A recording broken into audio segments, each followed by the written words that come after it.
This episode of The Reality Check is brought to you by HelloFresh. Forget takeout. HelloFresh delivers all the ingredients for delicious, healthy meals anyone can prepare at home in less than 30 minutes. And HelloFresh is giving our Canadian checkers 50% off their first order. Go to hellofresh.ca and use promo code REALITY50 to get 50% off your first order. That's hellofresh.ca, promo code REALITY50. This episode of The Reality Check is brought to you by FreshBooks. FreshBooks is a ridiculously easy-to-use cloud accounting software for small business owners that saves you time and gets you paid faster. Now used by over 10 million people worldwide. For your free 30-day trial, go to freshbooks.com/therealitycheck and enter Reality Check in the How Did You Hear About Us section. This is your Reality Check.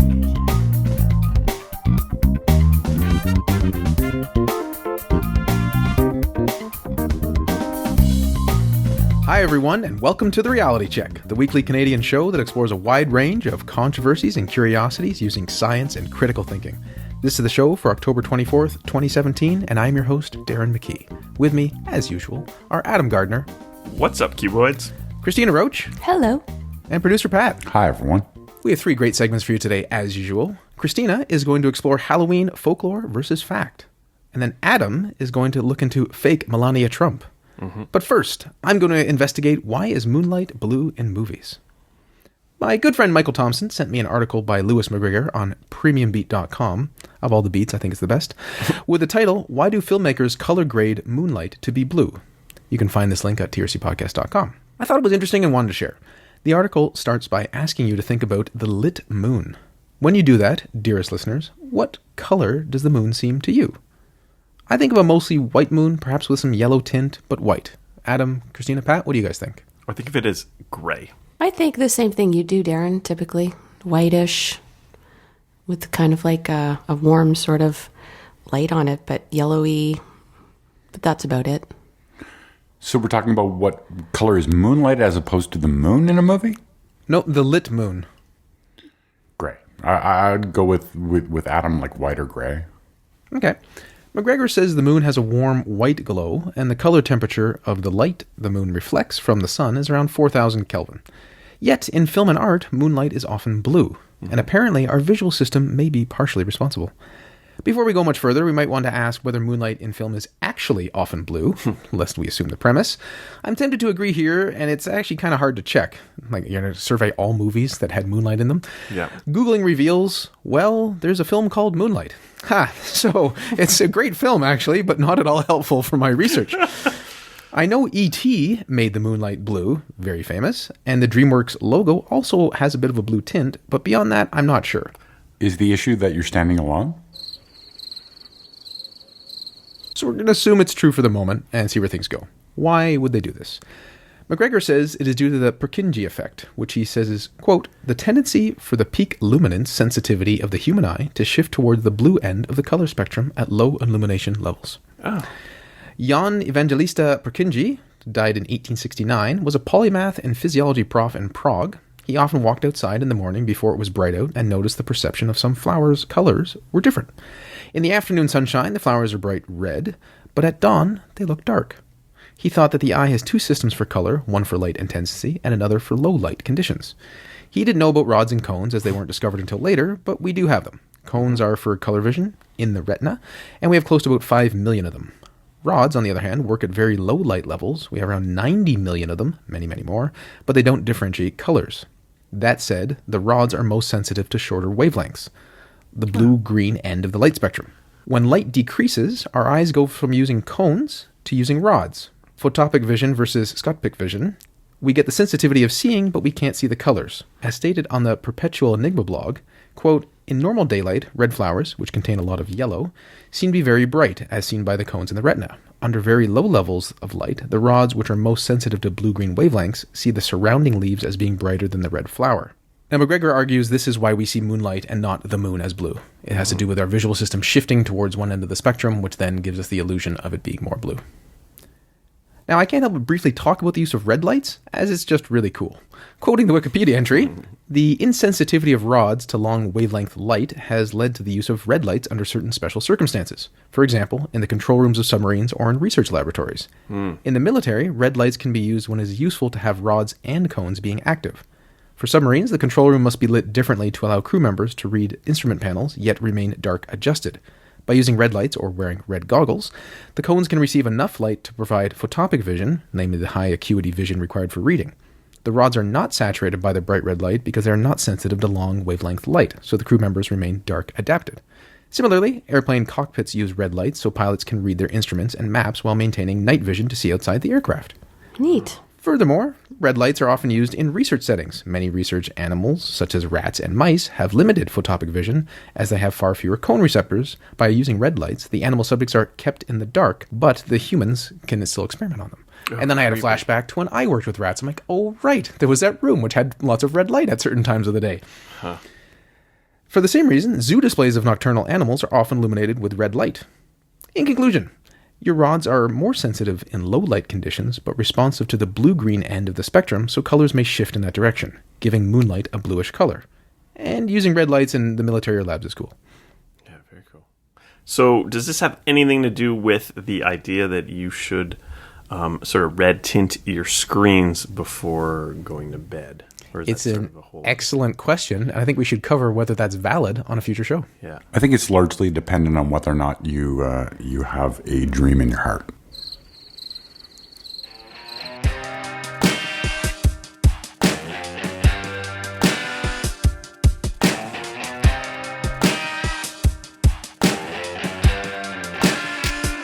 From the eerie properties of Moonlight to the eerie night itself of Halloween, Cristina explores some facts and folklore.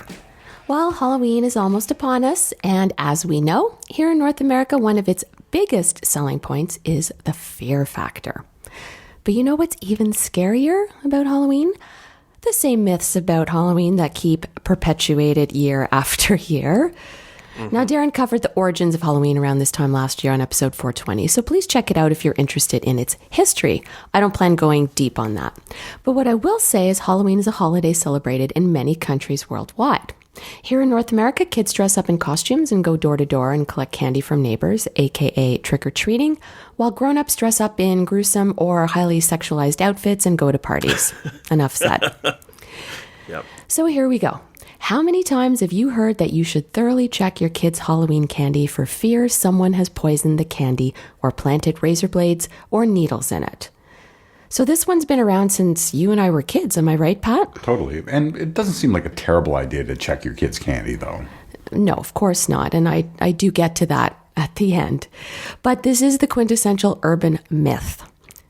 USA Today interviewed Joel Best, a professor of sociology and criminal justice at the University of Delaware. He looked at reported incidents back to 1958 of Halloween sadism, which is the term to describe the practice of giving contaminated treats to random children during trick-or-treating. And guess what he found? Not one substantiated report of a kid being killed or seriously injured by candy while trick-or-treating. Well, it's interesting it has a name, but it's never happened before. Right. Yeah. Because reported incidents over the years turn out to be hoaxes or have been disproven. Now, Snopes and other sources cite one proven case of Halloween candy poisoning of an 8-year-old boy named Timothy O'Brien, but it was sadly at the hands of his dad, who laced pixie sticks with cyanide. Oh. The worst part, I know, what do you mean? How do you get worse than that? The dad also gave poisoned pixie sticks to his daughter and 3 other kids who all luckily didn't eat them. I read this was in an effort to make it look like a random crime. Nicknamed the Candyman, the dad was convicted of murder and executed in 1984. One other incident in 1970 involved a 5-year-old in Detroit who died of a heroin overdose. He lapsed into a coma after eating Halloween candy sprinkled with heroin, but once again, the reason had nothing to do with Halloween sadism. The child got into his uncle's heroin stash, and in a panic, his family came up with this horrible idea of sprinkling some on his candy as a ruse. Oh, man. I know. Still, people were increasingly concerned, especially since cases of poisoning were being reported on the news, even though the reporting was premature and the cases were unsubstantiated. In 1993, some police departments and hospitals started x-raying bags of Halloween candy. According to Snopes, who takes a deep dive on this topic, only one hospital in Maryland reported an x-ray of what looked like a needle in a candy bar in 1998, but there was never any resolution or any arrests. So as you can see, the odds of Halloween sadism are pretty remote and definitely not in line with what we've heard over the years. Having said that, please don't stop checking your kids' Halloween candy just in case. Just don't believe the hype on this one. It seems to fit right in with like satanic panic. Absolutely, absolutely. And I get into that next because I'm going to talk about black cats, which is another widely held myth, or more specifically, a fear that adoption of black cats around Halloween is due to nefarious reasons like ritualistic torture or sacrifice. Have you guys heard of this one around black cats? I have a black cat myself. I used to have two, so this is something sort of close to my heart. I'd heard about this and covered it way back in the day. Right. But definitely worth recovering. So the belief is that this is so prevalent that animal shelters do not let black cats be adopted around Halloween. That part is partially true. USA Today cites the Animal Welfare League in Chicago, who separate black cats and rabbits a week before and 2 days after Halloween. This is coming from Executive Director Linda Estrada, who cautions that animals are at risk of abuse throughout the year, but she likes to be on the safe side during Halloween.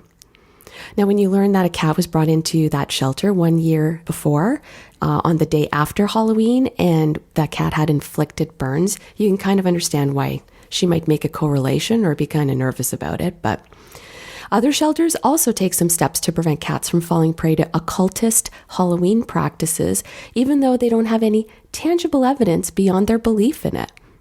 Dr. Leslie Sinclair is a veterinarian and director of companion animal care for the Humane Society of the United States. A Snopes article cites her saying that shelters across the country do ban adoptions at this time of year, or at least extra closely scrutinize adoption applicants. Now, to your point, Pat, in the 1980s and 90s, the fear of satanic cults were a big thing and a huge story on mainstream news. So this concern around ritualistic torture of animals was really prevalent and obviously, understandably, stoked fears at shelters. But Sinclair goes on to say that stories of widespread torture were more folklore than fact. The Humane Society hired a clipping service to track any news reports around Halloween 1996, and there was nothing reported that year. But there are instances of animal torture, and it's not genuine religious Satanists, as some may suggest, but, quote, idiot juveniles, says Lillian Dubois Tercero, who is the president and executive director of Arizona Petline. So we're talking, troubled teens who dabble in the occult, or just, as she says, idiot juveniles just thinking they're having a laugh and torturing animals, unfortunately. Now, no one's going to begrudge a shelter for taking an extra precaution around Halloween to tighten up adoption screening. But as Karen Nag, manager of the Animal Rescue and Adoption Society, points out, it is way more likely that cults are going to pick up cats off the street, not pay $40 to adopt one and go through a vetting process on top of it. The other idea is people not letting their cats out on the days around Halloween to avoid some sort of prank, which is sort of baseless, but Right, but I did see a lot of that too, Adam. People being afraid of letting their cats out at night around Halloween. But the other problem is just people don't like to adopt black cats. So if you're further restricting their adoption, ultimately that just hurts the cats. That's a good point. I mean, there's already a superstition around black cats, so. Yeah. Now, the American Society for the Prevention of Cruelty to Animals, or ASPCA, has a blog entry on their site from Dr. Stephen Zawistowski called Mything the Point. Try saying that, Adam. Mything. I won't even attempt it. Mything the point. His intro to a list of debunked myths starts, quote, knowledge is power, a little bit of knowledge is dangerous, and clinging to outdated myths can be fatal. So kudos to him. He goes on to write, quote, while it is true that animals too often become the victims of holiday pranks and cruelty, there is no reason to believe that witches are involved or that shelters are a source. Continued publicity on this tends to make adoption counseling procedures look arbitrary and silly. Hi all, producer Pat here. We'll get back to the show in a second, but first a few words about our sponsors. We've used HelloFresh a few times now, and it really is pretty cool. A box shows up at your front door with step-by-step instructions and exactly the right amount of ingredients. There's no waste, just delicious meals. They do all the planning and shopping, you do the cooking. If you want to give it a try, HelloFresh is giving our Canadian checkers 50% off their first order. Go to hellofresh.ca and use the promo code REALITY50. Hey checkers, if you're a freelancer or small business owner like me, you know how much accounting can suck up valuable time. FreshBooks makes ridiculously easy to use cloud accounting software that simplifies things like invoicing, tracking expenses, and receiving payments online. You can even take photos of receipts on your phone using FreshBooks mobile apps to make claiming expenses easier. Right now, you can try a 30-day unrestricted free trial with no credit card required by going to freshbooks.com/reality check and typing reality check in the How Did You Hear About Us section. All right, back to the show. Okay, so all of that was pretty heavy. So the next one is fun. Are you guys familiar with the legend of Sleepy Hollow? Of course. The story by Washington Irving has been lauded as New York's ultimate Halloween story and America's Halloween Carol. The story is set in 1790 in the countryside around Tarrytown, New York. North Tarrytown even rebranded its name to Sleepy Hollow, New York after General Motors closed its automotive plant. So Halloween is a peak tourist season, according to Fodder's Travel. Except one little detail. Story has nothing to do with Halloween. Whoa. In fact, when Irving wrote the story, Halloween wasn't even an established thing. But because the story is set in the fall and there's so many visual cues, our brains make a connection.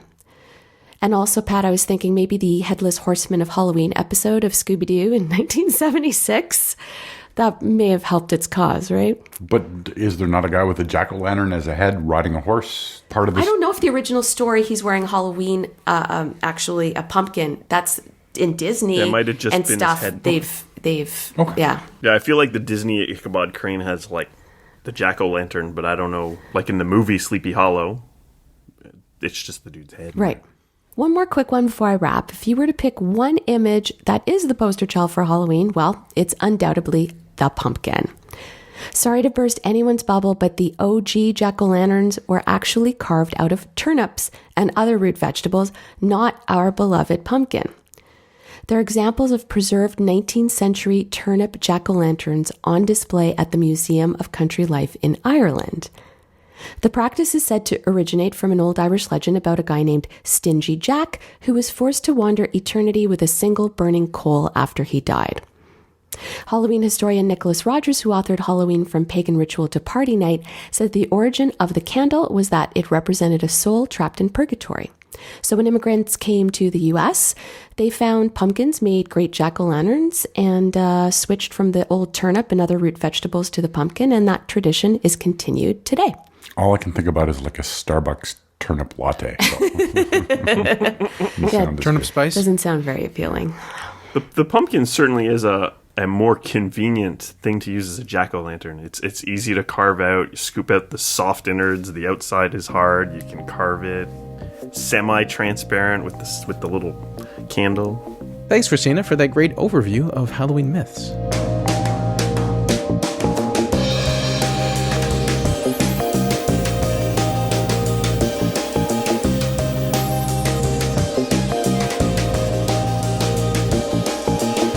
And now, the real heart of the matter. Is Melania Trump real? Adam, what are you even talking about? Is there a Melania Trump double or doppelganger out there pretending to be her? Yes. More It specifically, used to be Avril Lavigne. more specifically, is Donald Trump bringing a fake of his wife to press events? Let's look at the evidence. A couple of weeks ago, on Friday, October 13th, Donald Trump, President of the United States, appeared at a press conference with his wife, Melania Trump, the First Lady. The controversy? Many people on social media, supported by some news outlets, spread the idea that this wasn't actually Melania Trump, but a fake, a decoy, a stand-in, a body double. I take a bit of issue with the term body double, as it's usually used in movies when someone wants to do a nude scene and gets a sort of body stunt double, but whatever. That's a term people used. What's all this about? This comes down to a video clip showing Donald Trump with Melania, where she's wearing a trench coat and massive sunglasses, which hide her eyes. She kind of looks like someone out of an old school detective movie that's trying to remain hidden. To me, the glasses remind me of the original Terminator, who gets heavy damage around his eyes, then puts on massive Gargoyle brand sunglasses, which conceals the damage, but as he's wearing them at night, makes him barely conspicuous. Not as conspicuous as a guy who has a glowing robot eye. But Melania Trump was not wearing her glasses at night. It was in broad daylight, and while people will often remove their shades to appear on television, she did not on this occasion. It wasn't her press event, it was her husband's. Adam, may I add that it doesn't help that he talks about her like she's not there? True. Right? And yeah, he does make an odd comment. My wife, Melania, who happens to be right here, which is, who talks like that? So enter the plague on our society that is social media. The most news sources give a Twitter user credit for noticing this. The first such claims came on Facebook on the evening of the 13th when this occurred. And I quote, "Will the real Melania please stand up? Is it me or during his speech today, a decoy stood in for Melania? And why would the moron say, my wife Melania, who happens to be right here? Seriously, watch very closely."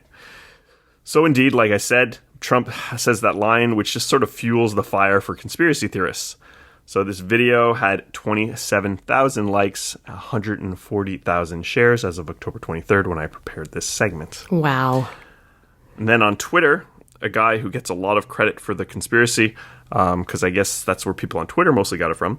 A whopping 5 days later, on October 18th, the user at Joe Vargas, whose name is, and I'm not making this up, buylegalmeds.com, posts, "This is not Melania. To think they would go this far and try to make us think it's her on TV is mind-blowing. Makes me wonder, what else is a lie?" I think buying those meds is. Yeah, no kidding. Yes. And this kind of cues into how people might find this compelling. I wonder what else is a lie. 117,000 likes and 70,000 retweets as of October 23rd. So as always, it's a bit hard to say for sure if someone is someone in a photo or video, and this is why people found the ever-living died and was replaced by a lookalike conspiracy theory compelling, and potentially one of the reasons they're falling for this one. I think another aspect is just people's blind willingness to go against anything Donald Trump. So a bit of a sidebar about buy legal meds here. This guy is constantly trying to capitalize on his viral success to sell his alternative medicine, which is something we don't like here on the show. He's responding to his tweet with things like, "TMZ just picked up the story, and now I'm getting death threats for exposing the fake Melania Trump. Sipping on my @Cloud9 syrup to relax." Oh, man. So he sells hemp oil, which is basically the part of the marijuana plant that doesn't have THC. That's the active ingredient. And he claims that it will help with anxiety, insomnia, pain relief, fibromyalgia, Parkinson's, MS, ADD, and all sorts of stuff. This is alternative medicine, though there are small, poor studies which show small benefits for this. There is a lack of any kind of strong evidence suggesting pretty much any medical benefit for this kind of product that this guy is selling.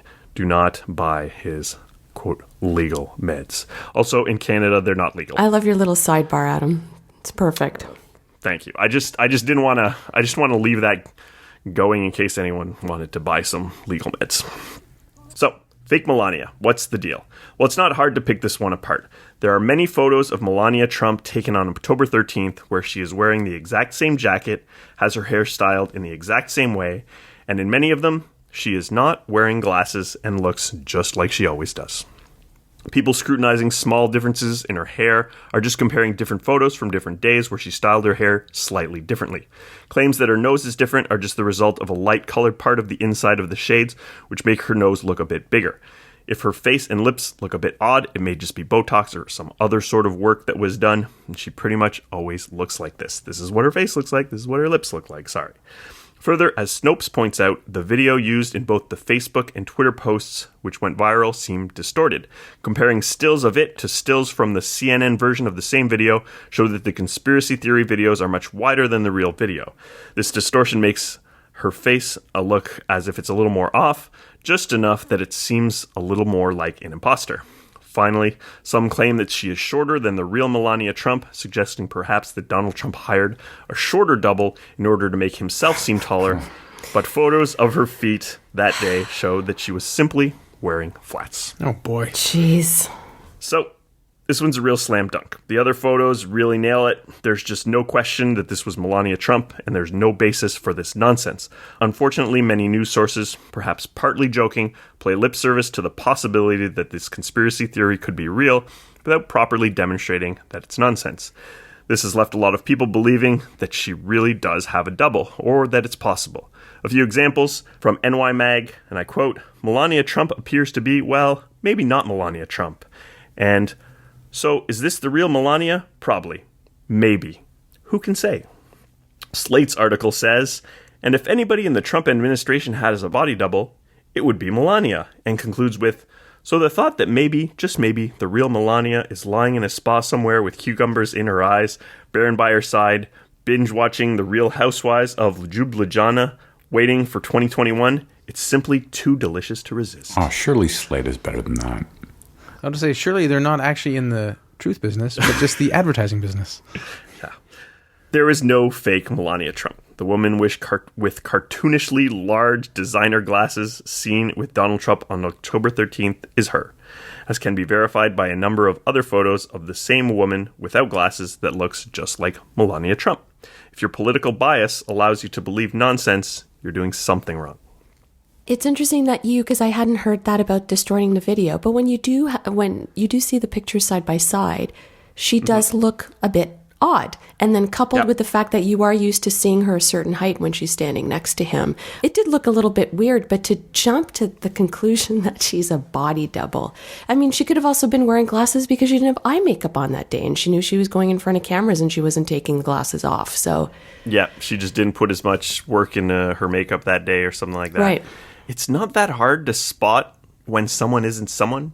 Like, I'll sit there, I'm watching Terminator 2, and I'm like, that's Arnie's stunt double, that's Arnie's stunt double, that's a fake Edward Furlong, you can just spot these things.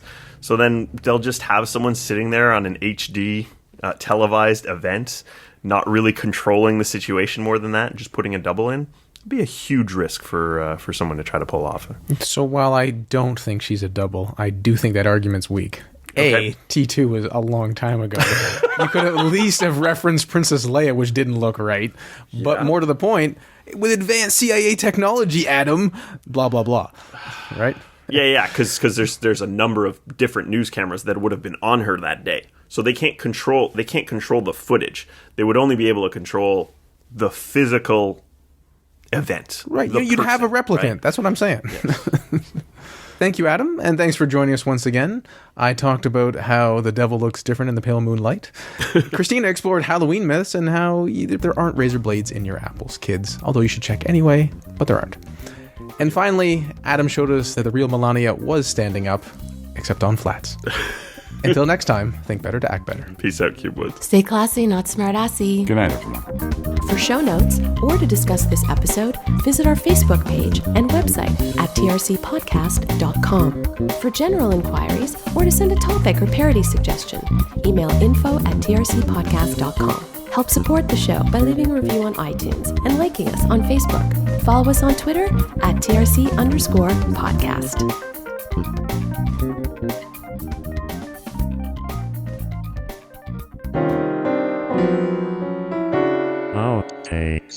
First. No, not first. We used to do that differently. Sorry. We have 3 great segments for you today, as usual. First, I did it again. We have 3 great segments for you today. I've lost it all entirely. Sorry, Pat. Around any cat-related torture around Halloween.